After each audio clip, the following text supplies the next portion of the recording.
கட்டு கட்டா புத்தகத்தை சுமக்கவில்லை நானடி, ஆனாலும் தான் கெட்ட வழி போனதில்லை நானடி.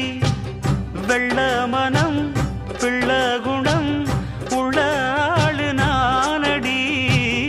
என்ன பத்தி ஊருக்குள்ளே நீயும் கொஞ்சம் கேளடி. படிப்பு ஒன்னே வாழ்க்கையா, பாசம் வந்து இல்லையா? படிப்பில்லாமல் வாழ்க்கையில் உயர்ந்த மேதை இல்லையா? உன்னை கண் போலத்தான் வச்சு காப்பேனடி. அடி உன்னைத்தான் நினைச்சேன், உன்னையே மணப்பேன். நாம் முடிச்ச கிளியே வாசமலர் கொடியே, எம் மனசு தவிக்குதடி. நீ கூடு விட்டு வெளியே வந்ததென்ன தனியே, தேகம் எங்கும் கொதிக்குதடி.